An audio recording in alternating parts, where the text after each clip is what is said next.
Hello, everyone. I hope that you're having a great week. And my name is Marcus Miller. I'm with Clemson University, and the literature review that I did was over the impact of beef flavor, tenderness, and juiciness on consumer palatability. I kind of branched away a little bit and went a little far into different things that I think affect the palatability personally, and so we'll talk a little bit about that and then kind of look at where we're going from here. So first we'll talk about the palatability influences just a little bit. I don't have a whole lot of super in-depth discussion over flavor, tenderness, juiciness, or the processing effects that entails. I feel we've covered that in this class. We all have a pretty good understanding and basic knowledge of what is going on. If you hear any noises, you'll have to excuse me. I'm in the graduate student office re-recording this, so I apologize for that ahead of time. Then we'll move on to the early consumer perceptions and see what the original studies or some studies that were done a number of years ago told us about consumers and how they perceived beef that we produce as an industry. Then we'll look at the consumers today, and finally we'll finish it off with some international advances and talk about where we're going from where the industry is at right now. So let's talk about the palatability influences. Processing has a huge impact on that. In 1906, the Meat Inspection Act was passed. That was passed due almost solely to the Upton Sinclair novel, The Jungle. And if you haven't read that, I highly suggest that you read it, especially if you're a meat scientist. If you weren't assigned to read that, then somebody was failing you, because it is a very important book that kind of revolutionized the industry and how we look at it today, specifically how we process meat, and kind of set us down the path that got us to where we are today. Excuse me. So during the first 48 hours, there is a whole lot of biological processes that take place and can severely impact consumer palatability. Tenderness is the greatest factor that can be impacted within these first 48 hours. We've talked about rigor, we've talked about cold shortening, thaw rigor, and heat shortening, so we kind of know what's going on there. What's interesting is that Kumari in 1988 suggested that all animals are of equal tenderness prior to slaughter. So if we believe that, then processing is going to be the single biggest influence upon tenderness, final tenderness level that we can have. Now we know today that the Bos Indicus breed with the calcistatin effects in that system kind of have a downward trend towards tenderness already, and they're kind of at a disadvantage in terms of other, in terms of other breeds. But not withholding, it's kind of amazing to think about that and realize how much takes place just within those first 48 hours.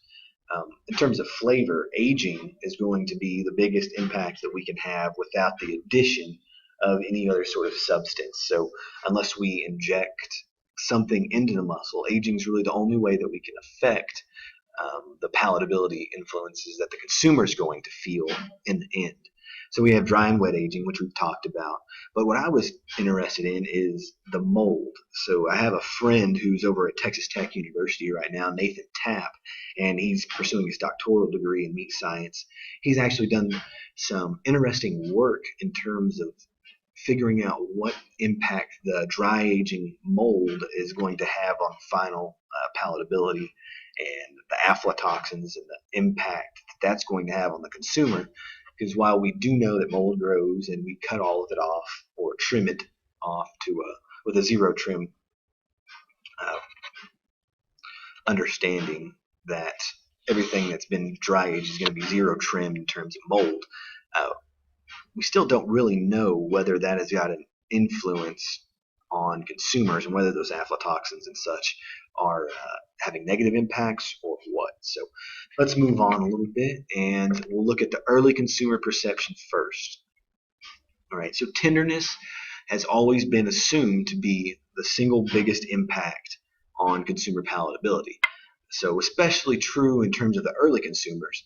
We look at work that was done by Miller in 95 and Saville in 87. There's many different papers that have confirmed this, that tenderness is the single biggest impact on consumer palatability. We talked earlier about how processing can influence that. And it was really interesting looking at Kumari paper in 1988 that the drastic impact that we could have on that. And so we've, as an industry, kind of geared ourselves towards enhancing, not enhancing, but furthering our knowledge level in terms of processing sciences. So we've become much better at processing cattle efficiently, safely, and using the temperature correctly in order to avoid any palatability effects caused by that. So the interesting thing is that I was looking at these papers and we saw some interactions in terms of how consumers ranked tenderness, juiciness, and flavor. And it was pretty interesting to find that, let me find that, 78% of consumers would purchase a guaranteed tender steak. So if you look at that, you're going to easily be able to say that consumers will pay a premium. And Miller actually in his 2001 paper, which they did a nationwide study, and they picked big cities, large cities that had a diverse demographic population in terms of both ethnicity and income levels. They found consumers assigned a premium of $66.96 to tender versus tough carcasses. So that's very interesting in terms of the marketing ability that we as an industry can put on the final product. All right, so now we're talking about the various within income levels and education. Let me find this real quick.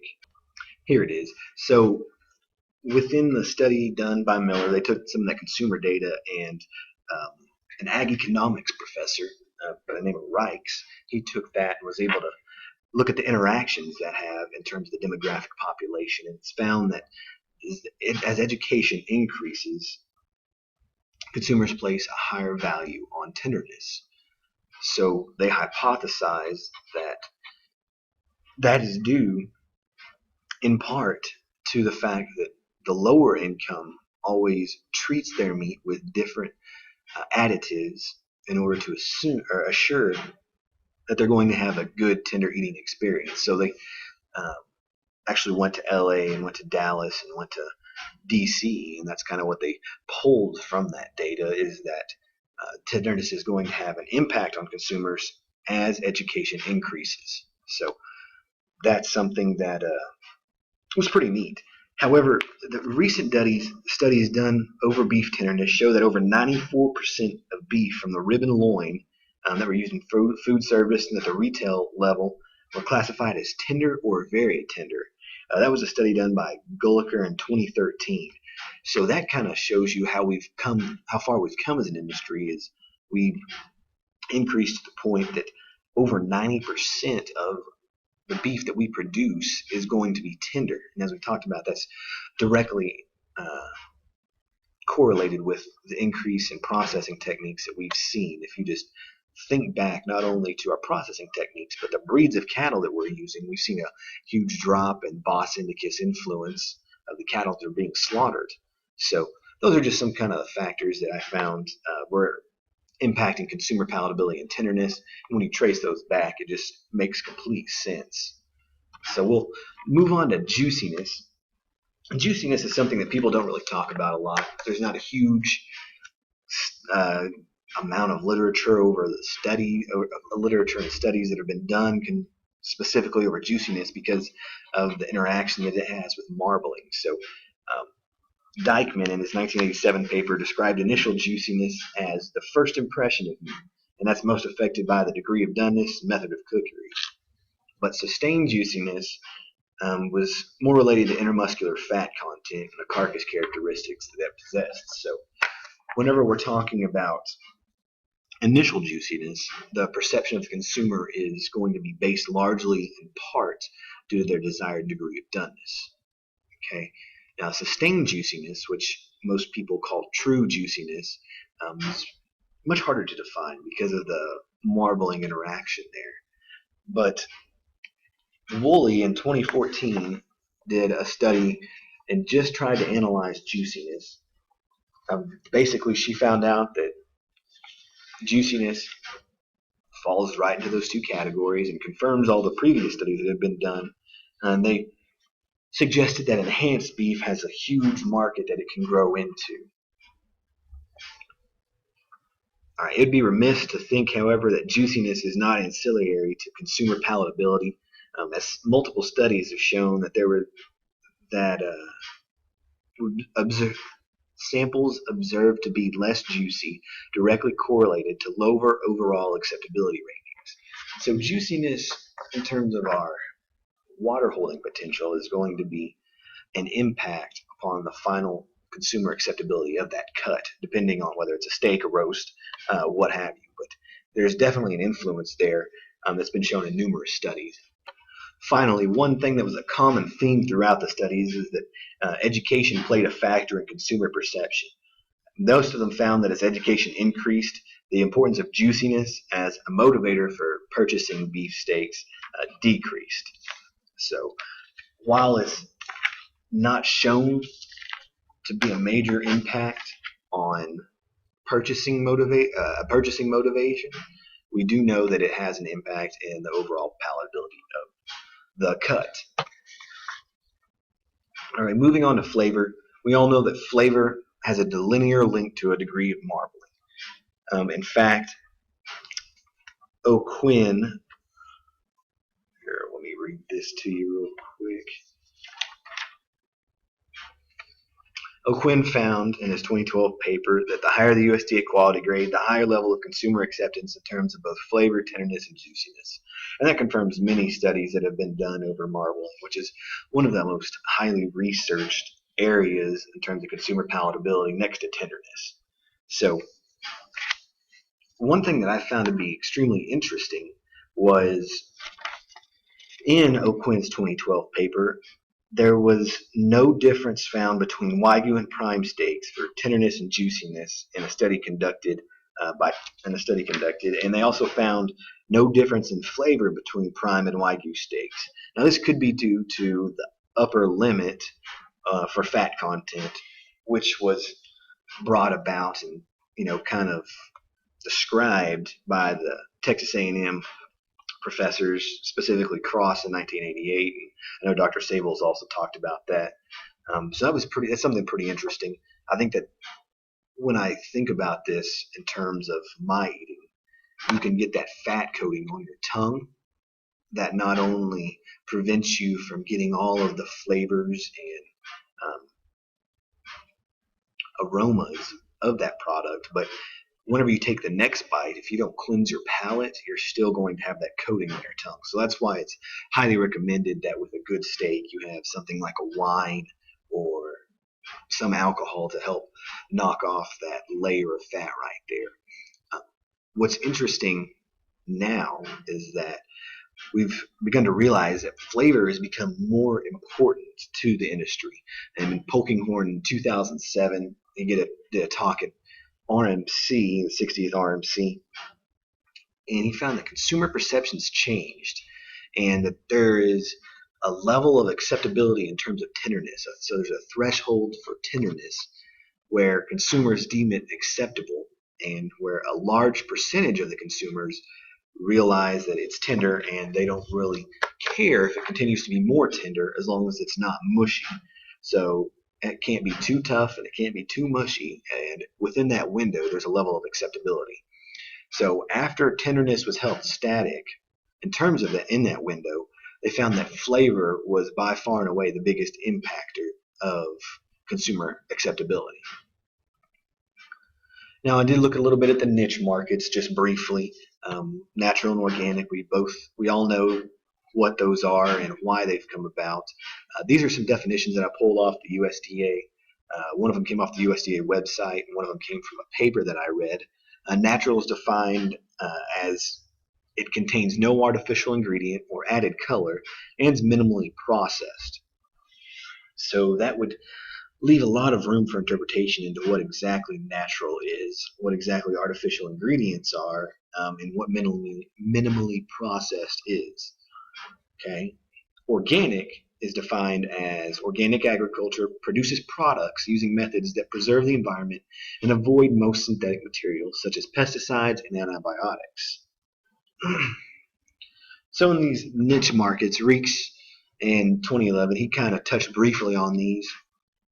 He did find an education interaction. So as education increases, a lower value is placed on natural and organic products when making purchasing decisions, which I thought was extremely interesting. That as consumers kind of peel back the veil over what those niche markets actually are, um, they began to understand and realize that buying those was not beneficial for them. So he found that women in particular perceive these to be more wholesome. So the main drive of these niche markets are the purchasing and the purchasing power, which is with most women who do the grocery shopping predominantly. I know that's kind of a sexist thing, but that's just something that's been assumed over the years in these consumer studies, was that women do a large portion of the shopping. So that would help drive these niche markets, and explains the increase in demand, because at the lower education levels, you see a higher importance level placed on natural and organic. All right, so let's look at the international advances now. So in the 2007 paper by Polkinghorne, that it was a talk that he gave at the 60th RMC. It was titled "Targeting the Consumer Demand for Beef in Australia, Japan, Korea, Ireland, and the United States." So a new grading system was proposed. If you don't know, our grading system here in the U.S. is roughly 84% accurate in terms of predicting the final eating quality of that meat. All right, so it does a good job predicting the carcasses and sorting them from a homozygous to from a heterozygous to a homozygous mixture, but it wasn't based upon what consumers actually thought. One thing that was predominant throughout his studies, he traveled all over the world and conducted millions or hundreds, thousands of consumer panels. You'll have to excuse me, not millions, but I think he had over 60,000 consumers that he had polled and actually done a consumer panel with. He found that they all love U.S. beef. So that was a predominant indicator in him developing this model, was to figure out how to accurately describe a carcass for people in different countries. So he said that the prediction model estimates provide a base from which to change traditional beef description and marketing systems to directly reflect the anticipated cooked result. A consumer-focused industry can be created by directly relating price to consumer value throughout the supply chain. This is revolutionary if people will just get on board with it. A consumer-based grading system that can predict, I believe he said, with a 95% accuracy, that he can predict with a 95% accuracy what that person will think, irregardless of their desired cook preference. He can predict with a 95% accuracy using this model what the final acceptability and for the consumer will be. That's just amazing whenever we stop and think about it. So we've never had a consumer-based grading system. I have not thoroughly researched the European grading systems. However, I know here in the U.S., ours was not based upon what the consumers actually thought, but more so the carcass characteristics, which do correlate somewhat to what consumers think. But this thing's just really, really neat, and this is one of the people that I had the privilege of doing my research internship under, and I was able to help develop this model. So that's kind of why I'm really passionate about it. So if you ever have any questions about this, want to learn more about it, please feel free to ask me. It's actually in place in Australia. We're just trying to figure out a more accurate way to represent the value for the final grade of the meat. So in conclusion, found that flavor is now the most important to consumers, closely followed by tenderness. That has changed in the recent years, and that's something I should have touched on a little bit more. You'll have to excuse me. But in recent years, starting with Polkinghorne in 2007, followed by O'Quinn in 2012, there have been many papers that have come out that have realized that while tenderness is still extremely important to the consumers. Flavor has overtaken the predominant the predominant position for consumer palatability. Niche markets are thriving, so we need to continue educating consumers, and we can actually make the best use of those niche markets that we can, and make sure our marketing people have our carcasses and cattle marketed appropriately to capitalize on that. New approaches to grading are becoming available, like we discussed with the MSA grading system in that paper. Um, and this is just something that I believe that international is the future for the U.S. beef system. I believe that with people all over the world loving our beef so much, that we can capitalize and charge an extreme premium for our grain-fed beef, and really grow our market internationally as people begin to accept growth hormones and technology. If they don't accept that, then we can use our niche markets that we have here and continue to market them at an even higher premium. So I really hope you've enjoyed this talk. Sorry, I know I went a little long and I had to re-record it. I left a couple of things out that I wish that I'd have gone back and talked more specifically on that flavor. But if you have any more questions, just please shoot me an email. I'd be happy to answer them. And I hope that everyone has a great day. Thank you.